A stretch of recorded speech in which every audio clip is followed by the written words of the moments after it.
ياسين والقرآن الحكيم على قوله من بعده من جند من السماء وما كنا منزلين যশোরের সকল শ্রেণী পেশার মানুষকে, সকল রাজনৈতিক সংগঠন, সামাজিক সংগঠন, পেশাজীবী সংগঠন, সাংস্কৃতিক সংগঠনের সদস্যবৃন্দদেরকে আহ্বান জানিয়েছিলাম। আমাদের যশোরের প্রখ্যাত ওলামা মাশায়েখদেরকে আহ্বান জানিয়েছিলাম আমাদের প্রিয় নেত্রী দেশনেত্রী বেগম খালেদা জিয়ার জন্য দোয়া মোনাজাতে শরীক হওয়ার জন্য। আপনারা আমাদের ডাকে সাড়া দিয়ে এসেছেন। সমগ্র ঈদগাহ কানায় কানায় পরিপূর্ণ হয়ে গেছে। আজ আমাদের হৃদয় পরিপূর্ণ, কৃতজ্ঞতার অশ্রুসিক্ত নয়নে আমি শুধু এই কথাটি বলতে চাই, আজকের এই আয়োজনে আপনাদের সকলকে ডাকবার পেছনে যে কারণটি, সে কারণটি হচ্ছে আমরা যে মানুষটির জন্য, যে মানুষটির সুস্থতা কামনায় দোয়া মোনাজাতে অংশ নিয়েছি, সেই মানুষটি বাংলাদেশের গণতন্ত্রের জন্য, বাংলাদেশের স্বাধীনতা সার্বভৌমত্বের জন্য, বাংলাদেশের মানুষের বাক স্বাধীনতার জন্য দীর্ঘ যে লড়াই করেছেন, সংগ্রাম করেছেন এবং আপোষহীনতা দেখিয়েছেন, তার মাধ্যমে বর্তমান বাংলাদেশে তিনি দলের ঊর্ধ্বে উঠে গেছেন। তিনি আজ সমগ্র জাতির অভিভাবক হিসেবে আবির্ভূত হয়েছেন। তাই তার অসুস্থতার কারণে সকল রাজনৈতিক, সামাজিক, পেশাজীবী সংগঠন তারা কিন্তু দোয়া করছে এবং দোয়া শরীক হচ্ছে। আজকে যশোরের সকল রাজনৈতিক সংগঠনের শীর্ষ নেতৃবৃন্দ এখানে উপস্থিত আছেন তদ্রুপ। তিনি সমগ্র বাংলাদেশের জন্য কাজ করছেন তাই নয়, যশোরের শিক্ষা, স্বাস্থ্য এবং অবকাঠামো খাতে দেশনেত্রী বেগম খালেদা জিয়ার অবদান অনস্বীকার্য। আজকে যশোর 100 শয্যা বিশিষ্ট হাসপাতাল থেকে 250 শয্যা বিশিষ্ট হাসপাতাল, সকল উপজেলা স্বাস্থ্য কেন্দ্রকে 31 থেকে 51 কিংবা যশোর মেডিকেল কলেজের প্রতিষ্ঠার উদ্যোগ সবকিছুই দেশনেত্রী বেগম খালেদা জিয়ার করা।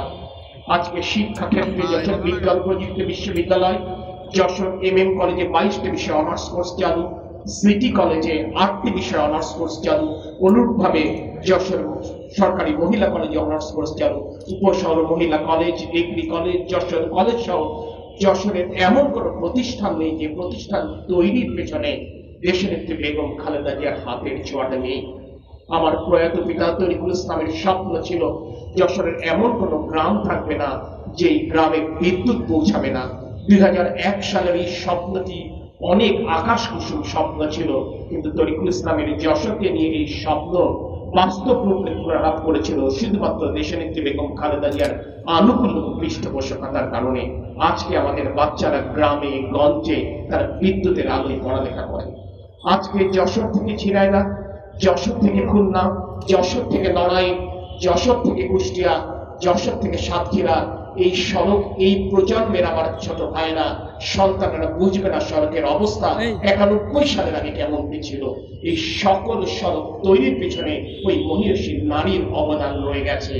আজকে যশোরের একটা ইউনিয়ন থেকে আরেকটা ইউনিয়নে যেতে যশোর শহর ক্রস করা লাগে না।